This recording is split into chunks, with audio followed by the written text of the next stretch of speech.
हाँ, अपन पढ़ चुके थे, अपने जो फॉर्मूला आया था वो आया था 1 by lambda equal to R Z square 1 by N छोटा वाला स्क्वायर माइनस 1 बाई एन बड़ा वाला। मैंने आपको बताया था ट्रांजिशन होते हैं कितने होते हैं, बहुत सारी चीजें मैं आपको बता चुका था, एन इंटू एन प्लस 1/2 अपन बातें कर चुके थे, याद है कि भूल गया है? अपन ने बहुत सारी बातें करती है, आयनाइजेशन पोटेंशियल, एक्साइटेशन पोटेंशियल, क्या सब बातें हम लोगों को क्लियर है? ठीक है, इसमें फालतू सवाल ठीक है, और थोड़ी छोटी बातें करते हैं, सुन कैसे देख। इनको लाइमन बाल्मर किसी को बोलते हैं, वो आप लोगों को क्लैरिटी है, फिर भी हमसे एक कैलकुलेटर मंगाते हैं, तुम्हारे पास होगा नहीं, पक्का तय है।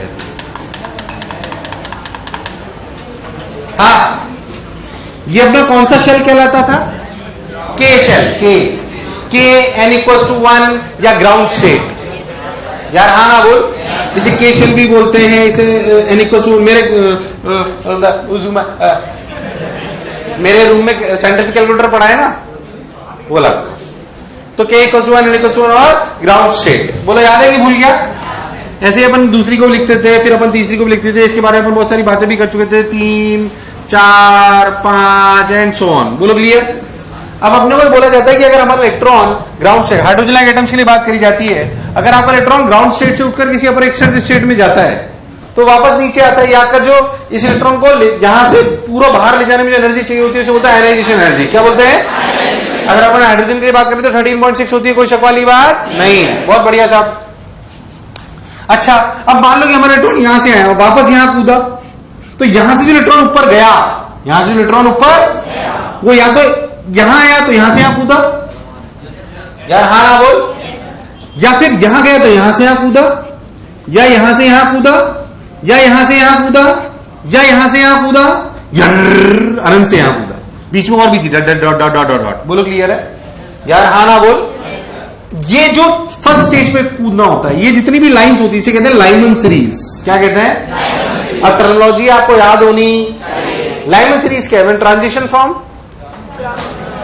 ट्रांजिशन ग्राउंड स्टेट पे हो रहा हो और ऊपर किसी भी स्टेट से, n = 2 to n = 1, n = this इस प्रकार, है ना?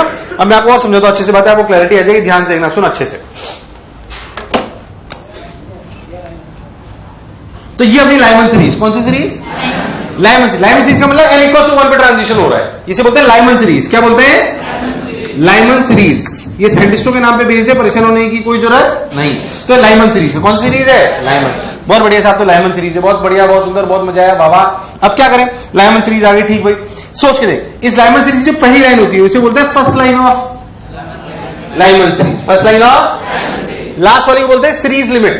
क्या बोलते हैं? या तो last line of Lyman series या बोलते हैं सीरीज लिमिट, ये बोलते हैं first line of Lyman series. क्या बोलते हैं? अगर आप बहुत ध्यान दें तो लाइमन सीरीज में छोटी छोटी बातें अपन बात करते हैं, कंफ्यूज मत होना बिल्कुल। लाइमन सीरीज का मतलब, लाइमन सीरीज का मतलब n = 2 to n = 1, n = 3 to n = 1 and so on, n = infinity to n = 1, इसे बोलते हैं first line of Lyman series. क्या बोलते हैं? या नहीं आया? First line of Lyman series. सब कुछ रटने जैसा है, जैसे मुझे याद है आपको याद होना। First line of Lyman series, first line of Lyman series अगर अपन बात करें और सीरीज लिमिट की बात करें, ये है, इसे बोलते हैं सीरीज लिमिट। क्या बोलते हैं? हाँ नहीं, क्या बोलते हैं? Series limit. कंफ्यूज होने की बिल्कुल जरूरत नहीं। तो ये series limit n = 2, n = 1, n = 3, n = 1, n = ये सीरीज लिमिट, ये second line of Lyman series and so on, ऐसे अपनी कहानी चलती जाती है। अब आपको ऐसे बहुत बार पूछा जाएगा, व्हाट इज द वेवलेंथ या what is the wavelength of photon when it is released during the transition of third line of Lyman series. Third line of Lyman series का मतलब n = 4 to n = 1। यार नहीं आया? ऐसा बहुत बार पूछा जाएगा कि what is the wavelength of a photon released? What is the wavelength of photon when transition is of third line of Lyman series? क्या आप सवाल कर सकते हो? नहीं आया? अगर मैं हाइड्रोजन लाइक एटम की बात करूं तो अपने हाइड्रोजन लाइक एटम के लिए हाइड्रोजन के एटम की बात हो रही है, आप समझो ये सारी बात, दूसरे के लिए नहीं कर रहे हैं, पर हाइड्रोजन एटम के लिए बात हो रही है। अब हाइड्रोजन एटम की अगर अपन बात करें तो first line of Lyman series की कॉरेस्पॉन्डिंग कितनी वेवलेंथ आएगी? याद कर, 1 बाई लेमडा आर के लिए क्या आई थी?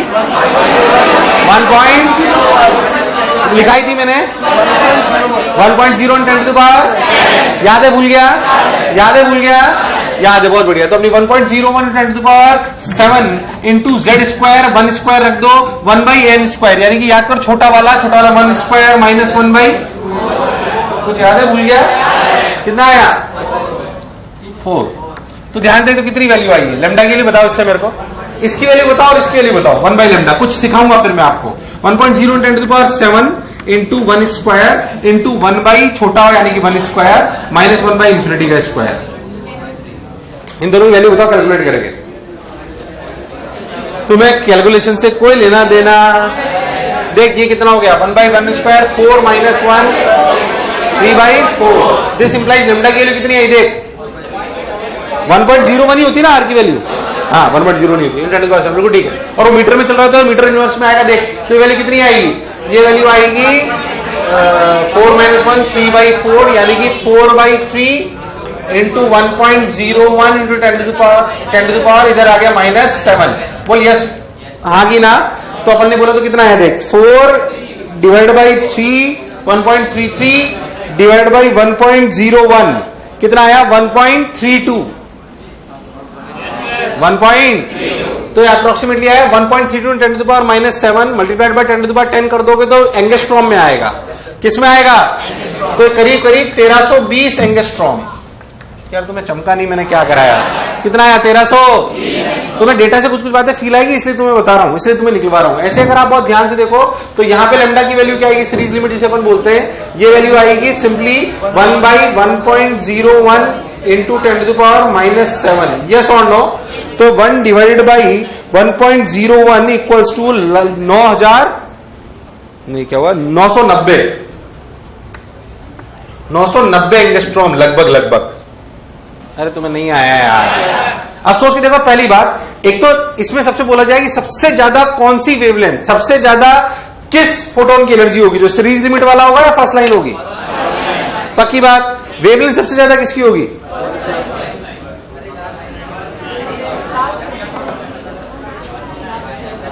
Find out the wavelength of a photon which is longest in the Lyman series. Whose wavelength is, कौन सी, फर्स्ट वाली लास्ट वाली। अरे जैसे जैसे ऊपर बढ़ोगे एनर्जी बढ़ेगी तो वेवलेंथ। तो हाइड्रोजन एटम के लिए लाइमन सीरीज लाई करी 1990 से 1320। 1990 से यार मुझे लगा तुम्हें आया, वही तो बोला 990। क्या हुआ, ठीक है, बोलो क्लैरिटी है क्या एकदम। अब लाइमन सीरीज की कोई भी first line, second line, third line, fourth line, किसी भी कॉरस्पॉन्डिंग वेवलेंथ पूछे क्या बता सकते हो। क्या अपन फर्स्ट लाइन, सीरीज लिमिट ये सब कुछ समझते हैं। इन द सेम वे अगर आपका इलेक्ट्रॉन यहां से यहां जंप करे तो इस लाइन को क्या बोलते हैं, बाल्मर सीरीज। कौन सी सीरीज, बाल्मर सीरीज, इसे बोलते हैं बाल्मर सीरीज। बाल्मर सीरीज नहीं, कौन सी सीरीज। अच्छा ये बहुत इंपॉर्टेंट थी बाल्मर सीरीज, क्यों अभी तुम्हें समझ में आ जाएगा। बाल्मर सीरीज की कॉरस्पॉन्डिंग अगर बात नहीं, अरे बिल्कुल सिंपल बात है भैया, समझ लो। बाल्मर सीरीज की कॉरस्पॉन्डिंग अगर अपन बात करें, कौन सी series, Balmer series. Balmer series में फिर से वैसी बातें जो अपन ने अभी लिखी, क्या लिखेंगे, n equals to 3 to n equals to 2। कौन सी लाइन कहलाएगी, first line of Balmer series. बोलो क्लियर है क्या। ऐसे n equals to 4 to n equals to 2 क्या कहलाएगा, second line of Balmer series limit क्या कहलाएगी, n equals to infinity to n equals to 2 series limit. कौन सी लिमिट, सीरीज लिमिट। अब सोच के देखो, फर्स्ट लाइन की corresponding 1 by lambda equals to 1.01 10⁻7, 1 by छोटा वाला 1/2 स्क्वायर माइनस 1/3 स्क्वायर। बोल यस और नो। तो ये 9 और 4 जा कितना हो गया है, मैं अकेला ही सीख रहा हूं। 5/9 माइनस 4 5/36। तो लेमडा की वैल्यू कितनी हुई, देख लेमडा की वैल्यू मैं डायरेक्ट बोलता हूं आपको, ये सब मीटर में चल रहा था उसे कन्वर्ट कर दूंगा एंगस्ट्रॉम में, ध्यान दे। ये कितना हुआ 36/5। अरे सही तो बोलो, 36/5 इंटू 10⁻⁻7 अपॉन 1.01। बोल सही है क्या, इंटू 10⁻10 एंगस्ट्रॉम। ऐसे सॉल्व कर लेते थे, कितना आया 36 divided by 5 divided by 1.01 that is 712। देख दो 7128 एंगस्ट्रॉम। पहले था यस और no. In the same way this corresponding lambda is 1.01 10⁻7। मैं अकेला ही सीख रहा हूं। 1/2 square minus 1/∞ square that is lambda equals to कितना आया है 4/4 आया ना, सब सही तो कर रहा हूं मैं। हाँ 4/, 1.01 into 10 to the power -3 angstrom. तो 4 डिवाइडेड बाई 1.01 इज 3960 एंगस्ट्रॉम। देखने लायक बात क्या है, याद कर विजिबल रीजन 3600 से 7800 एंगस्ट्रॉम। देखिए कौन सा रीजन है, बाल्मर सीरीज किसमें इसलिए इंपॉर्टेंट थी, सबसे पहले यही पकड़ में आई थी।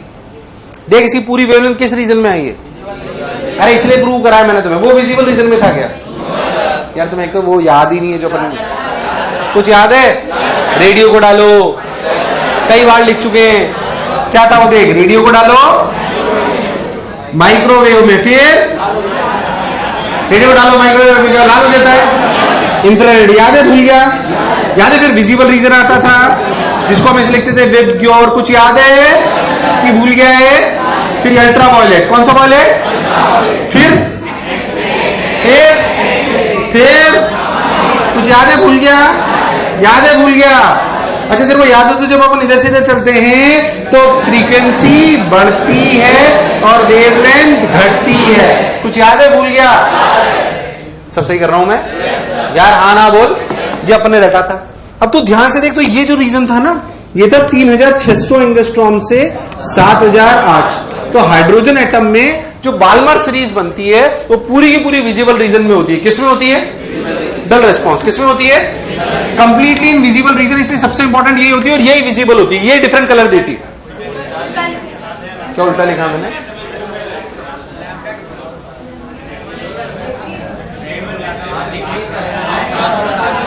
क्या गलत लिखा मैंने, हाँ ये उल्टा लिख दिया, 3600 एंगस्ट्रॉम से 7800, मुझे लगा नहीं तुम्हें आया, बोलो क्लैरिटी है। तो आप ध्यान करो, कंप्लीटली पूरी की पूरी जो बाल्मर सीरीज होती है वो किसमें लाई करती है, विजिबल रीजन में, किसमें करती है, किसमें लाई करती है, वो कंप्लीटली विजिबल रीजन में लाई करती है। सोचिए देखिए किसमें लाई करती है, सोचिए किसमें लाई करेगी, अल्ट्रा वायलेट, इंफ्रारेड, सोच के बोल, ultra violet, infrared, ultra violet, infrared, ये अल्ट्रा वायलेट में लाई करती है, किसमें करती है, देख तेरे सामने, अरे घट रही है ना यार, तो ये किसमें लाई करती है, अल्ट्रा वायलेट। कोई पूछ रहा लाइमन सीरीज किसमें लाई करती है, अल्ट्रा वायलेट, किसमें, और बाल्मर सीरीज, क्यों बाल्मर सीरीज इंपॉर्टेंट है, because it is visible to us, it is. सबसे पहले कौन सी सीरीज पकड़ी गई थी, बाल्मर सीरीज, क्यों पकड़ी गई थी, फिर था जो बोला चमका, क्योंकि वो विजिबल रीजन में लाई करती है, किसमें लाई करती है, ऐसे ही लाइमन के बाद बाल्मर, बाल्मर के बाद उसके बाद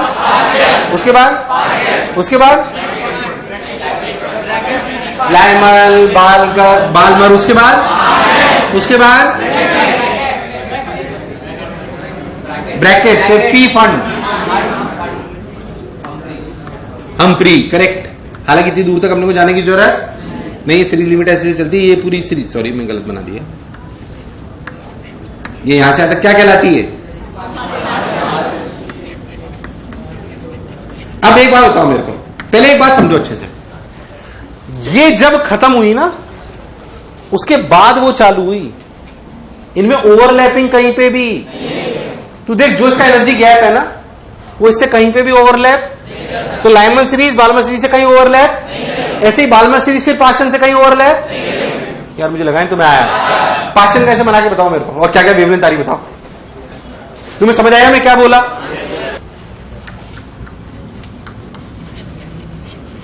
अभी टाइम पास है, पास्टन सीरीज देखो कहां से कहां तक होगी, बोलो,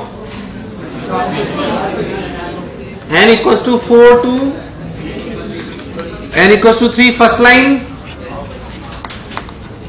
और n equals to infinity to n equals to 3 series limit, इसे corresponding 1 by lambda 1.0 10 to the power -7 1 by 3 square minus 1 by 4 square, that is lambda equals to 3 3 is 9 और 4 4 is 16, 36 by नहीं 36 कहां से, 16 और 9 का एलसीएम कितना हुआ, 144, और 16 में से 9 गया तो 7, तो 144/7 इंटू 1.01 × 10⁻⁻7 × 10⁻10 एंगस्ट्रॉम, ये आंसर है। तो 144 डिवाइडेड बाई 7 डिवाइडेड बाई 1.01 इस 20,360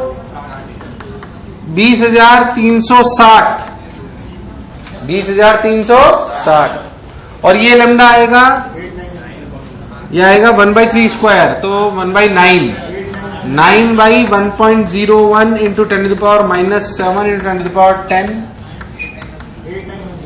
8910। चलो बोलो ये कौन सा रीजन है?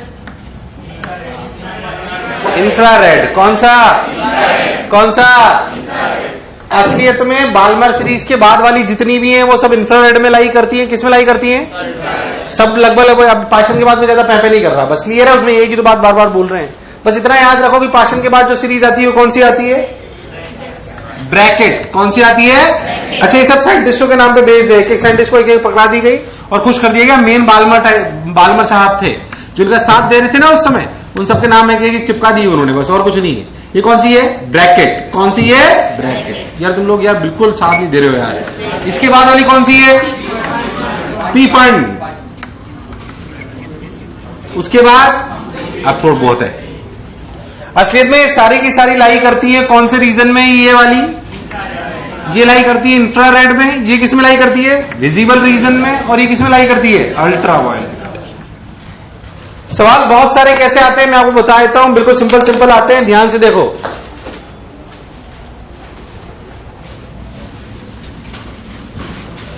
Let's come to the point.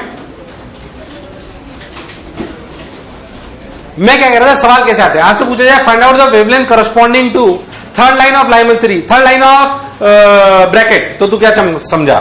तेरे को ट्रांजिशन समझ में आनी चाहिए। थर्ड लाइन ऑफ ब्रैकेट, सोच के बोल कौन सा ट्रांजिशन?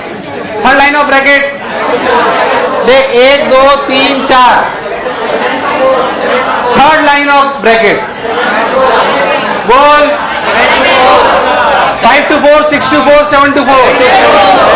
अब आपको लाइन के नंबर से आपको पता पड़ना। Second line of Balmer, second line of Balmer. कैसे बहुत सारे सवाल आएंगे, कर लोगे? कैसे बहुत सारे सवाल आएंगे, कर लोगे? क्या उनके करस्पॉन्डिंग वेवलेंथ निकाल लोगे? मैक्सिमम सवाल इस पे ऐसे ही आते हैं। मैं 2 सवाल आपको अच्छे से करा देता हूं जो थोड़े अच्छे स्तर के, बाकी नॉर्मल सवाल सब ऐसे आते हैं और ऐसे ही मैक्सिमम टाइम आते हैं। आपको पूरी क्लैरिटी होनी। मान लो एक सवाल मैं आपको बोलूं कि सपोज इन हाइड्रोजन एटम, ध्यान से सुने, इन हाइड्रोजन एटम अगर मैं आपसे बोलूं कि n इक्वल्स टू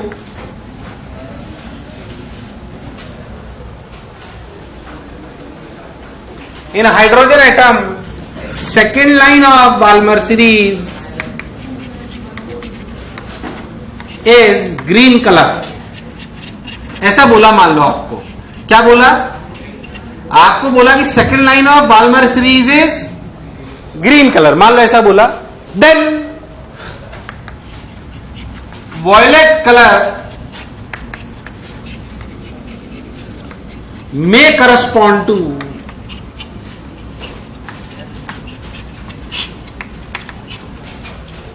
ध्यान दे,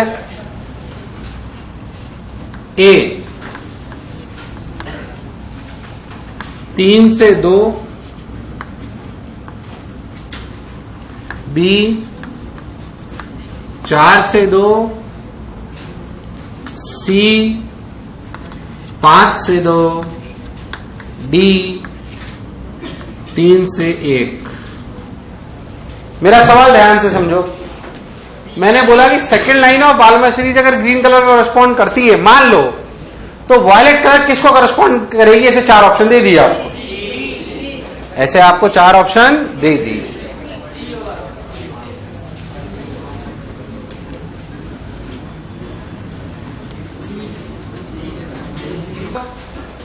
अनीता, अनीता,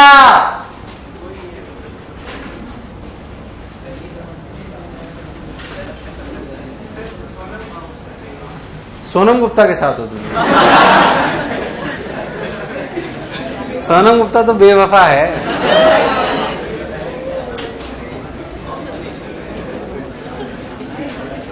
बोलो बातें चालू हो गई, साला मैंने ही तो लिखना चालू करा था। इधर देख, क्या कह रहा था मैं? हाँ, ए अनिता के साथ कोई नहीं है। बसंती, चंपा, अच्छा पूरी जनता चंपा के साथ है। डॉली, शायद तुम सब गलत हो।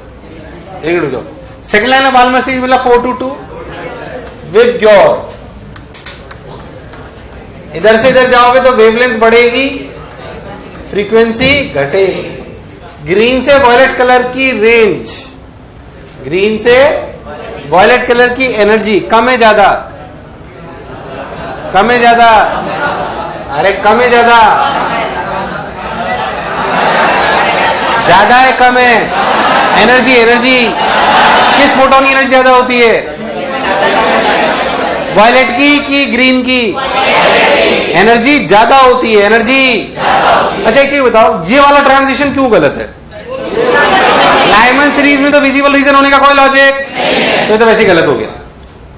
ये पता होना चाहिए आपको कि visible region only lies in कौन सी सीरीज?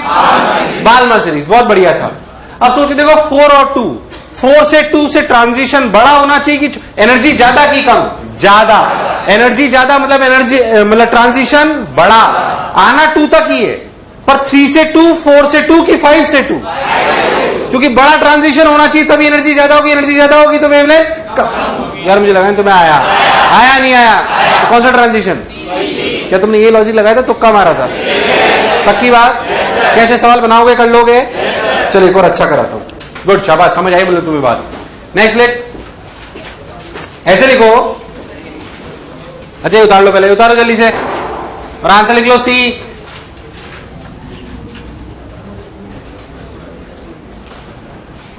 एक सवाल लिखो, एटम्स ब्रैकेट में लिखो may be in excited state. ऐसे लिखो hydrogen like atoms, hydrogen like atoms bracket में लिखो may be in excited state, may be in excited state absorbs photons of energy 68.04 electron volt. Absorb energy of 68.04, बोलो clear है? Electron volt. Now we will get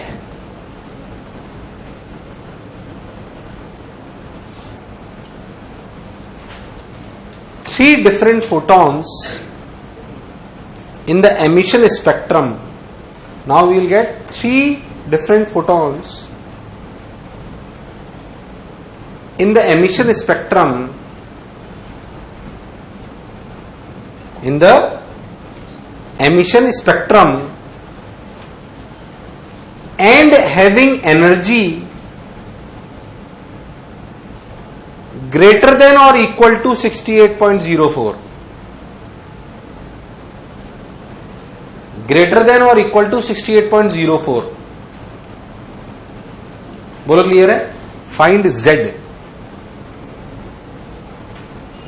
Z मतलब किस atom में ये हुआ है?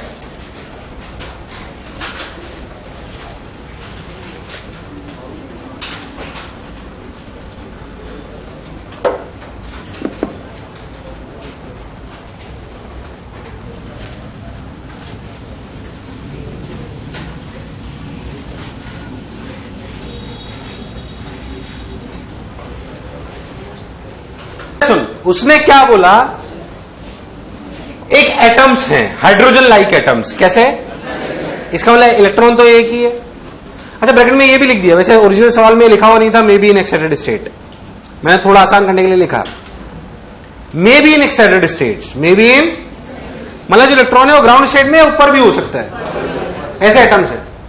अब उन्होंने फोटोन एब्जॉर्ब करा 68.04, इसका मतलब ये फोटोन इस लायक तो था कि नहीं अपर एक्साइटेड स्टेट्स में ले जाए? यार तुम्हें आया नहीं यार। ठीक, हम बात करते हैं, ध्यान समझते हैं, किसी भी हाइड्रोजन लाइक एटम की जनरल चर्चा करते हैं। -13.6 z square, -3.4 Z square, -1.51 Z square, -0.85 Z square and so on. जो स्टैंडर्ड जानते हैं उनके बारे में बात करते हैं। इलेक्ट्रॉन यहां से यहां गया, उसने बोला कि जब वो वापस ग्राउंड स्टेट में आए, जब वो नीचे आए तो हमें एमिशन स्पेक्ट्रम में 3 डिफरेंट फोटोन मिले। कितने मिले? मुझे एक बात वहां से क्लैरिटी आई कि जो अपर एक्साइटेड स्टेट है वो n=3 है। 3 डिफरेंट फोटोन कब मिलते हैं? जबकि ट्रांजिशन 3 से होते हैं। कहां से होते हैं? तुम्हें नहीं याद? यानी कि ये तो तय है कि मेरा अपर इलेक्ट्रॉन इसी में गया था। अब मन में विचार आया कि कहां से गया था, यहां से यहां या यहां से यहां? यार तुम्हें आया नहीं यार। मेरे को कैसे पता पड़ा कि मैं n=3 से ट्रांजिशन कर रहा हूं? क्योंकि मुझे बोला गया 3 डिफरेंट फोटोन मिले। कितने मिले? यार तुम्हें अच्छा सवाल समझ नहीं आता है। कितने डिफरेंट फोटोन मिले? 3 डिफरेंट फोटोन कब मिलते हैं? जब क्या हम n=3 से ट्रांजिट करते हैं तो हमारे 3 डिफरेंट फोटोन कैसे होते हैं? या तो 3 से 1 या 3 से 2 और फिर 2 से, इसलिए हमें 3 मिलते हैं। बोल मिलते नहीं मिलते? तो मुझे तो समझ में आ गया n=3 में था मैं। अच्छा मुझे ये नहीं पता कि साला मैं यहां से, मेरे को बोला गया कि इलेक्ट्रॉन ने एनर्जी ली और फिर वो ऊपर गया, ऊपर 3 में गया ये पता है, पर 2 से 3 में गया कि 1 से 3 में गया ये पता करना है। अब सोच, उसने बोला कि जो फोटोन 3 मिले, जो 3 फोटोन उनकी एनर्जी 68.04 से बड़ी या उनके? अब सोच, अगर इलेक्ट्रॉन यहां से यहां गया होता और ये 68.04 होता तो जो फोटोन आते वो ये और ये आते या फिर ये ही आता? पर ये और ये की एनर्जी 68.04 से कम होती, ज्यादा कम। पर हमें क्या बोली गई है? इसका मतलब मैंने ट्रांजिशन 1 से 3 में, यार तुम्हें बात चमकी नहीं यार। उसने क्या बात बोली आपको कि जो फोटोन 3 मिले उनकी एनर्जी एब्जॉर्ब फोटोन के बराबर या उससे ज्यादा है। एब्जॉर्ब फोटोन के बराबर या उससे, ऐसा तब नहीं हो सकता जब आप n=1 से 3 में ट्रांजिशन करो। तो मैं आसान सवाल कराऊं लल्लू? बोलो चमका यार, हाँ ना बोल। इसका मतलब ट्रांजिशन यहां से यहां नहीं हुआ, क्योंकि अगर ऐसा होता तो जो फोटोन मिलते उनकी एनर्जी 68.04 से कम या उसके बराबर होती, पर हमें बोला गया कम की ज्यादा? ज्यादा। इसका मतलब ट्रांजिशन यहां से हुआ। अगर ऐसा हुआ तो या तो ये फोटोन मिलेगा या ये मिलेगा या ये मिलेगा। क्या इसकी एनर्जी इससे ज्यादा होगी? क्या इसकी एनर्जी भी इससे ज्यादा होगी? इसका मतलब जो बोला गया वो बिल्कुल, इसका मतलब इन दोनों का डिफरेंस 68.04 है। इन दोनों का डिफरेंस का मतलब 3.4 Z square minus 1.51 Z square is 68.04। 3.4 minus 1.51 1.89 Z square equal to 68.04। Z square की वैल्यू आएगी 36, जेड की वैल्यू आएगी 6। तुम्हें दूर दूर तक सवाल समझ, ये इसका बढ़िया कंसेप्चुअल सवाल है। बाकी तो नॉर्मल सवाल आते हैं, second line of biology series, third line of ये और ये और ये। एक सवाल कराते ही तुम्हें एहसास हो गया कि ये चैप्टर तुम्हें समझ नहीं आएगा। अरे अच्छा सवाल एक, ऐसे इसमें एटॉमिक स्ट्रक्चर में बहुत कम अच्छे सवाल होते हैं जो थोड़े कंसेप्चुअल हो, उनमें से एक है ये जो मैंने कराया है आपको। अरे पता है सवाल वैसे उठाया मैंने ओलंपियाड से, वहां तो और टफ था। बताता हूं क्या था, मैंने थोड़ा आसान कराया तुम लोगों के लिए, सुन लो। अब वो भी उन्होंने और खतरनाक करा था। बताता हूं उन्होंने क्या करा था। उन्होंने ट्रांजिशन यहां से लेकर 4 तक कराया था। सोच अगर आप 4 पे पहुंच जाओगे, 2 से 4 में कहां पहुंच जाओगे? उन्होंने सवाल ऐसा बनाया था जिसमें आप कूद रहे थे 2 से 4। तो सोच 2 से 4 अगर आप कूदोगे तो लिखोगे 3.4 माइनस 0.85 इंटू 36। तो उन्होंने जो फोटोन एब्जॉर्ब कराया था ना, वो कराया था 3.4 माइनस 0.85 2.55 इंटू 36, दैट इज 91.8। और उन्होंने क्या बोला? उन्होंने बोला वी गेट 6 डिफरेंट फोटॉन्स। कितने? तो पता पड़ जाता है n = 4 पे जा रहे हैं। और फिर बोला that photons which we will get having energy greater than, equal to और लेसर क्योंकि अगर आप यहां से ट्रांजिट करते तो क्या ये वाला इससे भी लेसर होता? यार तुम्हें चमका नहीं यार। तो वो उन्होंने ये बोला था कि हमें ऐसे फोटोन मिले जिनकी एनर्जी कम भी हो सकती है, ज्यादा भी हो सकती है, और ऐसा तभी हो सकता था सिर्फ और सिर्फ जब ट्रांजिशन कहां से कहां होता? 2 से 4, 2 से 4। तुम्हें दूर दूर तक कुछ भी समझ, मैंने उसे थोड़ा सा कम कर दिया ताकि तुम्हें कंफ्यूजन नहीं हो। 1 मिनट, कुछ घुसा या सब ऊपर है? आया कि नहीं आया? उतार लो।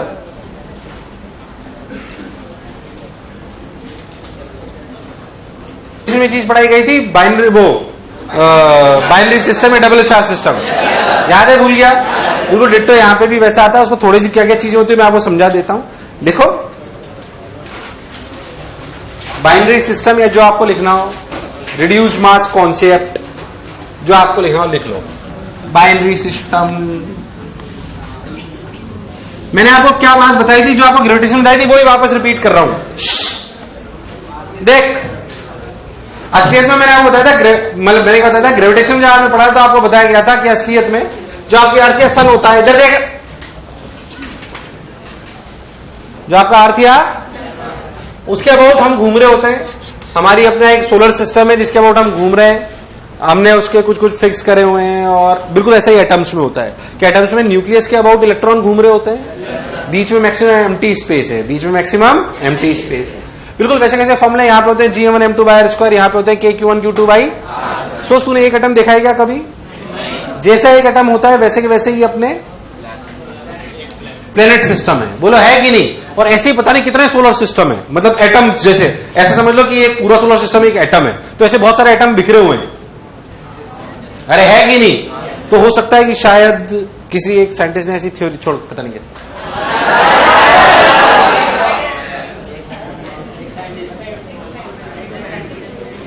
एक साइंटिस्ट ने एक थ्योरी दी।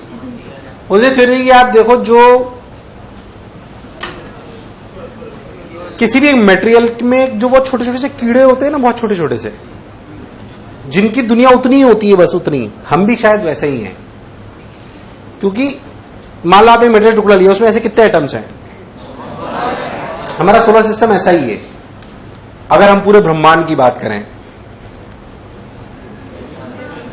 अरे ऐसे तो बहुत सारे हैं ना। तो जिसको हम खाली जगह मानते हैं, शायद वो कोई एक बहुत बड़ा मटेरियल है जो पूरा ब्रह्मांड है, जो जिसके बारे में हमें पता, और ऐसे भी पता नहीं कितने ब्रह्मांड हैं। छोड़ो,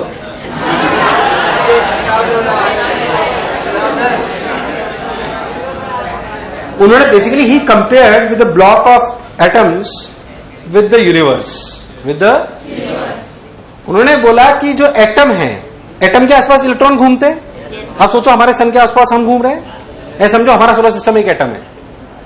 एक पूरा ब्लॉक ऐसे कितने एटम्स का बना होता है? अनंत। अरे हाँ ना बोल।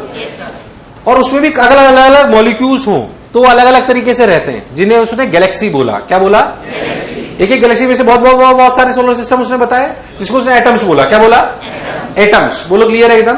फिर उन गैलेक्सीज को उन्होंने एक एक मॉलिक्यूल्स बोला, और बोला कि ऐसे बहुत सारी गैलेक्सी मिला के हमारा ब्रह्मांड है, जिसे शायद हम खाली जगह कहते हैं, वो एक एटम का पार्ट है। क्योंकि हमारे एटम्स और न्यूक्लियस में भी हम एक फोर्स से बंधे हुए हैं, और हमारे ग्रेविटेशनल पुल में भी हम एक फोर्स से ही बंधे हुए हैं। तो हो सकता है कि असलियत में ब्रह्मांड इतना बड़ा है कि हमें, वैसे भी हमें आइडिया नहीं है, बट हम शायद बिल्कुल वैसे ही हैं। जैसे कि आप समझ लो, जैसे मिट्टी का टीला नहीं होता, उसमें तो मिट्टी कहीं हो तो अंदर बहुत छोटे छोटे से कीटाणु रहते हैं, इतने छोटे होते हैं जो हमें दिखाई नहीं देते। उनका भी कोई जीवन हो, जीवन तो है ही उनका, हो क्या, पर उनके लिए जीवन सिर्फ उतना सा है, वो जो मिट्टी का इतना सा ढेर है। अरे है कि नहीं? हम भी वैसे ही हैं, कीड़े मकोड़े टाइप। आप होंगे सर हम तो इंसान हैं।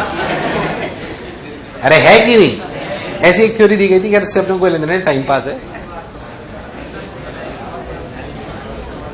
अब पढ़ाई मत छोड़ देना, या भ्रम पाल के कि क्या होने वाला है। यह देख,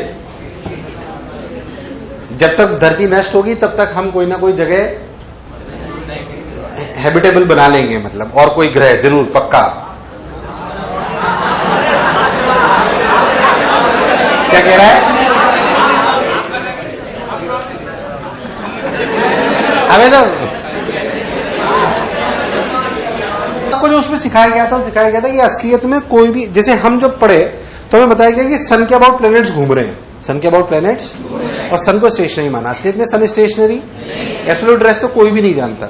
ये बोला गया असलियत में दोनों स्टार, इनको अगर दो स्टार बोल लें तो दोनों स्टार अपने सेंटर ऑफ मास के अबाउट घूमते हैं। किसके अबाउट? फिर आपको ये समझाया गया कि असलियत में अगर बड़ा वाला स्टार बहुत बड़ा हो तो हम ये मान सकते हैं कि वो स्टेशनरी है, क्योंकि centre of mass will lie at the nearer to the centre of the bigger star. Yes और नो? ऐसा ही न्यूक्लियस में भी होता है। अगर हम बात करें तो न्यूक्लियस और अपना एक इलेक्ट्रॉन जो घूम रहे हैं, जिनको अपन ने माना, असलियत में they are revolving about their centre of mass, but in reality mass of nucleus is very very very large as compare to mass of electron. इसलिए हम ऐसा मान लेते हैं कि हमारा जो न्यूक्लियस है और जो centre of mass of both the particles है, वो सेंटर ऑफ मास वहीं लाई करता है जहां पे न्यूक्लियस का सेंटर है। तो हम न्यूक्लियस को रेस्ट पे मान लेते हैं और पूरे इलेक्ट्रॉन को घूमता हुआ मानते हैं। पर कभी कभी ऐसे पार्टिकल्स होते हैं, जैसे म्यूजॉन पार्टिकल्स सुने कभी, पाई म्यूजॉन और ये सब, ऐसे वो ऐसे पार्टिकल हैं जो एक प्रोटॉन नहीं, एक पॉजिट्रॉन और एक इलेक्ट्रॉन के बने हुए हैं। पॉजिट्रॉन का मास इलेक्ट्रॉन के बराबर होता है, पर चार्ज प्रोटॉन के बराबर होता है, और इलेक्ट्रॉन तो इलेक्ट्रॉन के बराबर है। अगर ऐसे दो पार्टिकल्स को आपस में घुमाया जाए तो वो एक के अबाउट घूमेंगे कि सेंटर ऑफ मास के अबाउट? तो उन्होंने यही समझाने की कोशिश करी कि मान लो, उन्होंने क्या समझाने की कोशिश करी, थोड़ा रियलिस्टिक की तरफ चलते हैं, और रियलिस्टिक, हालांकि जो हमने अभी तक पढ़ा है वो गलत नहीं है। मान लो कि आपका चार्ज है Ze, मान लो कि आपका चार्ज है क्या है, इसे मान लो मास ऑफ न्यूक्लियस, क्या मान लो, और इसके अबाउट इलेक्ट्रॉन घूम रहे, इसके अबाउट नहीं, और ऐसे अपना इलेक्ट्रॉन है मान लो Me, और ये अपना क्या है, इलेक्ट्रॉन। बोलो क्लियर? इन रियलिटी दोनों किसके अबाउट घूम रहे हैं, centre. Practically mass of nucleus बहुत ज्यादा होता है, इसलिए हम इसे रेस्ट में मान लेते हैं, जिसमें कोई बुराई, पर नहीं माने कोई पीछे पड़ जाए, सर मैं तो अलग अलग पार्टिकल लो, आप तो अलग अलग करो इसे, ठीक है भाई मान लेते हैं, उसमें क्या बुराई वाली बात है। हम तो न्यूक्लियस का मास मान लेते हैं, इसे इलेक्ट्रॉन मान लेते हैं। इनका जो सेंटर ऑफ मास है वो मान लो यहां कहीं है, तो अगर सेंटर ऑफ मास यहां कहीं है तो बेसिकली ये ऐसे ऐसे घूमेगा और ये वाला इसके अबाउट ऐसे ऐसे घूमेगा, मतलब ये दोनों ऐसे ऐसे घूमेंगे। मान लो एक यहां पर है और एक यहां पर है, ऐसे, तो ये ऐसे ऐसे घूमेगा, ये ऐसे ऐसे।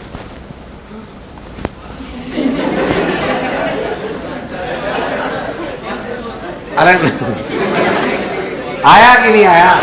ऐसे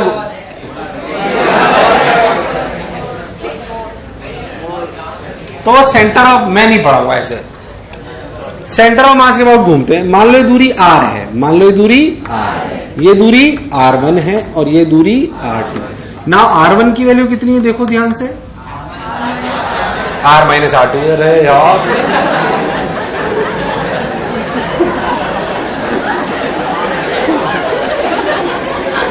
यार मैं नहीं ऐसे, मतलब मैं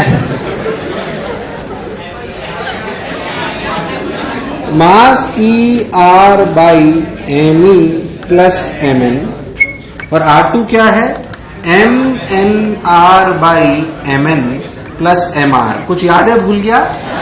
M1R1 बराबर M2R, ऐसे जो लिखते हैं आप। इसके अबाउट अगर दोनों को चक्कर करते हुए देखो तो आप इलेक्ट्रॉन पे बैलेंसिंग करो।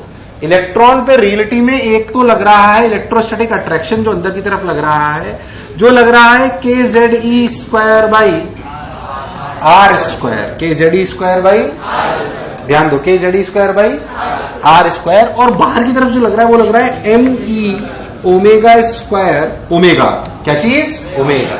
V मत लो क्योंकि दोनों के लिए V सेम है कि ओमेगा सेम है, ओमेगा क्या सेम है, तो M omega square R1, M omega square. मैं इसको थोड़ा सा कंपेयर करूंगा, जो प्रोसेस हमने पहले अपनाया था उससे तो आपको क्लैरिटी आएगी। ध्यान से सुने,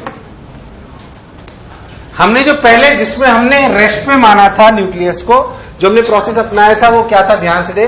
ये आपका Ze, ये आपका मास ऑफ न्यूक्लियस, ये आपका E, ये आपका R, ये मास ऑफ इलेक्ट्रॉन। तो आपने इक्वेशन लिखी थी KZe square by R equals to M omega square R। मैंने हालांकि वहां पे MV स्क्वायर बाई R से करा था, किससे करा था, but it is one of the same thing. फिर हमने लिखा MVR equals to NH over 2 pi. असलियत में MVR था या एंगुलर मोमेंटम था, क्या था ये, तो ये वैल्यू असलियत में MVR की जगह I ओमेगा थी, क्या थी, angular momentum equals to NH over 2 pi. अभी मैं आपको क्लैरिटी ला दूंगा, ध्यान से सुने अच्छे से।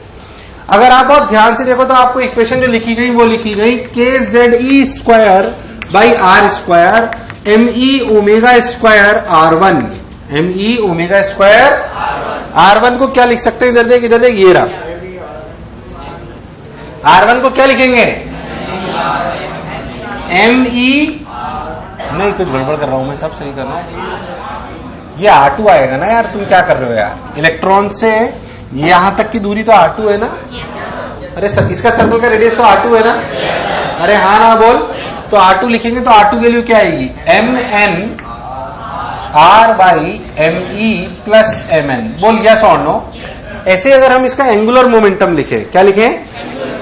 तो एंगुलर मोमेंटम देख, वहां पे क्या लिखते थे? MVR equal to NH over 2 pi. क्या लिखते थे? ये ऐसे लिखते थे MVR equal to NH over 2 pi. यहां पे लिखेंगे वही second equation, angular momentum equal to NH over 2 pi. Angular momentum क्या लिखेंगे? NH over 2 pi. Angular momentum लिखा जाएगा MVR या दोनों का देख लिखा जाएगा I ओमेगा। क्या लिखा जाएगा? I ओमेगा मतलब ME R2 स्क्वायर, ME देख क्या लिखा जाएगा? ME R2 स्क्वायर, यार मुझे लगा नहीं तुम्हें आया। ME R2 square plus MN R1 square. बहुत बढ़िया, मैं अकेला ही सीख रहा हूं। अब सोच R2 स्क्वायर की वैल्यू क्या है? R2 स्क्वायर की वैल्यू है MN ME कहां पे? I ओमेगा, ठीक। तो ME MN square R square by ME plus MN का whole square plus MN into ME square R square by ME plus MN का होल स्क्वायर का into omega equal to NH over 2 pi. अगर आप बहुत ध्यान से देखो तो ME MN R square ME plus MN बाहर आ गया, तो ME प्लस MN बचे। तो एक ME प्लस MN, यार मुझे लगा नहीं तो मैं आया। देख क्या बचा?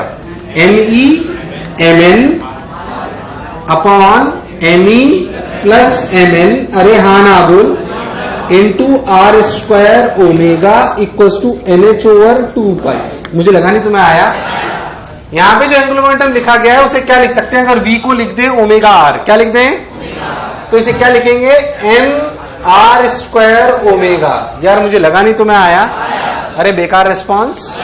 पक्की बात, अब ध्यान से सुन। अगर तू बहुत ध्यान से देखे तो सोच KZE square by M omega square. अब देखना ध्यान से, ये इक्वेशंस, वो इक्वेशन और इक्वेशन में देख एक ही अंतर है, तेरे दिखाई देगा ध्यान से। KZE square by R square, देख वहां पे जहां पे M लिखा हुआ है ना, यहां पे लिखा हुआ है ME MN by ME plus MN। यार तुम्हें नहीं आया। उस इक्वेशन में देख जहां पे M लिखा हुआ है, क्या लिखा हुआ है? क्या लिखा हुआ है? यहां पे क्या लिखा हुआ है? ME MN बाई, यार मैं गलत तो नहीं बोला? उसे बोल दो म्यू, रिड्यूस्ड मास। क्या चीज? तुम्हें डर तो नहीं लगा? Mu omega square R। ऐसे यहां पे क्या लिखा थे? Mu R square omega equal to NH over 2 pi. जो रियलिस्टिक इक्वेशन है उसमें म्यू आता है, और जो अजम्प्टिव इक्वेशन है उसमें मास ऑफ इलेक्ट्रॉन आता है। क्या आता है? मास ऑफ इलेक्ट्रॉन। तुम्हें नहीं आया, बट चूंकि रियलिस्टिक सिचुएशन में जो मास ऑफ प्रोटॉन होता है या मास ऑफ न्यूक्लियस होता है बहुत ज्यादा होता है, इसलिए वो मान लेने में कोई बुराई, बट रियलिटी वो है कि ये है। अब ध्यान सुनना जो मैं तेरे से कह रहा हूं। पीछे देख, कोई भी बच्चा पीछे देखो, जहां पे मैंने फॉर्मूले प्रूव कराए थे R और V के और एनर्जी के। देखो देखो मैंने आप फॉर्मूले प्रूव कराए R V और ओमेगा। देखो देखो कराए क्या? अरे कराए क्या? अब सुनना, जो मैंने R का पूरा फॉर्मूला लिखाया था वो बताओ। अरे वो तो मुझे भी याद, उससे पहले जो पूरा वेरिएबल में लिखाया था, रजिस्टर देख देख देख क्या लिखाया था।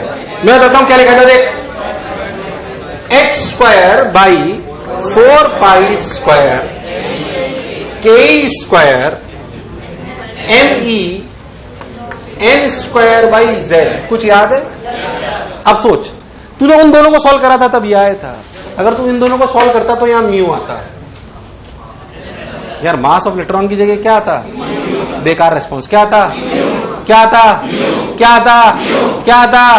क्या आता? बोलो चमका। मेरी बातें ध्यान सुनना, अच्छा लगेगा। अगर मैं इन दोनों को सॉल्व करता तो क्या जहां वहां मास ऑफ इलेक्ट्रॉन आ रहा था वहां म्यू आता? म्यू हम रिड्यूस्ड मास कहते हैं। क्या कहते हैं? हम ये मान लेते हैं कि हमने एक को रेस्ट पे मान लिया और दूसरे को चलाए तो ऐसा कैसे दिखेगा? पहले था जो बोला चमका। तो जो इलेक्ट्रॉन का मास होगा, ये इफेक्टिव जो भी पार्टिकल इसको घूमता हुआ मानोगे, उसका रिड्यूस मास ये म्यू होगा। बोल यस और नो। तुम्हें नहीं आया? आया कि नहीं आया?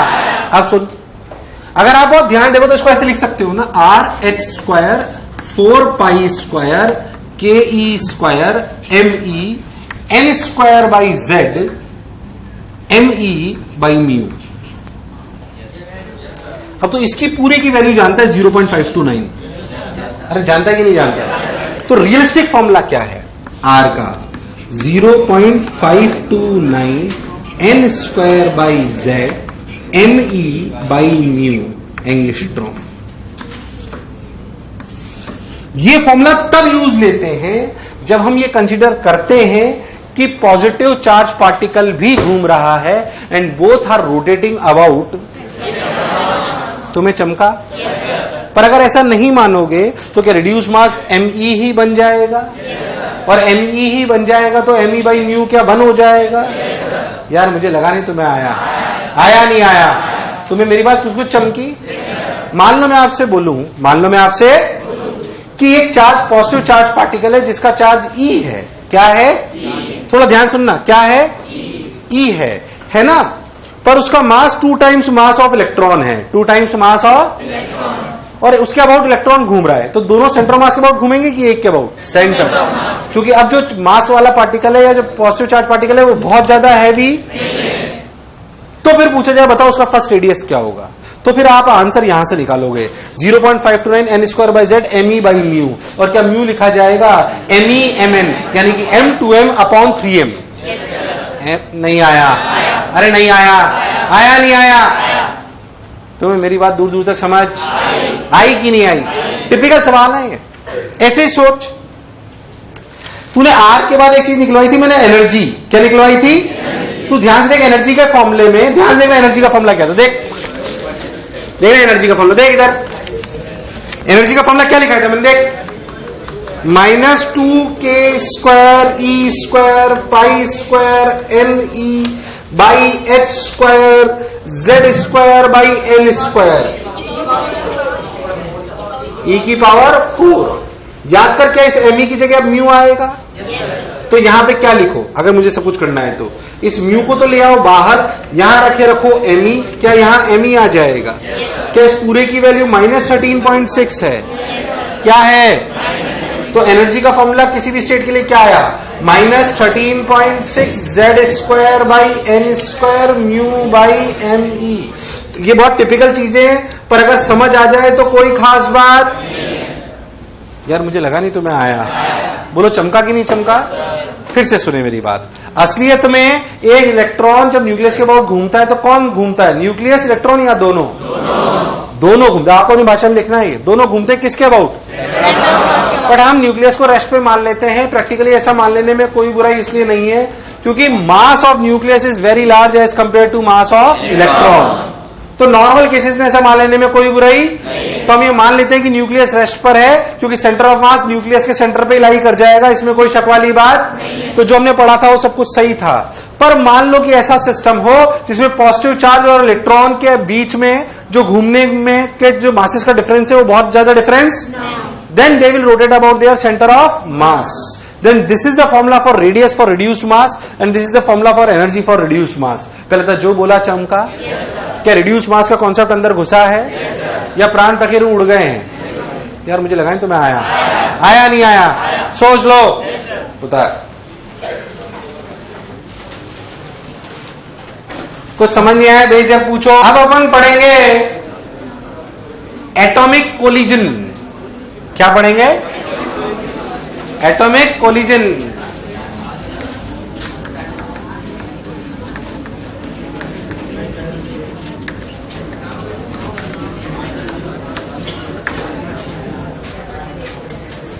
तुमने ये लिख लिया रिड्यूस मास?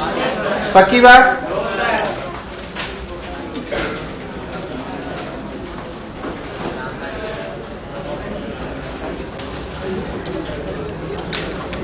कल मैं पढ़ाऊंगा लेक्चर नहीं दिखाऊंगा, एटॉमिक कोलिजन और एक्सरे पढ़ाऊंगा कल। होमवर्क कल ही दूंगा, फिर एक साथ ही देता हूं।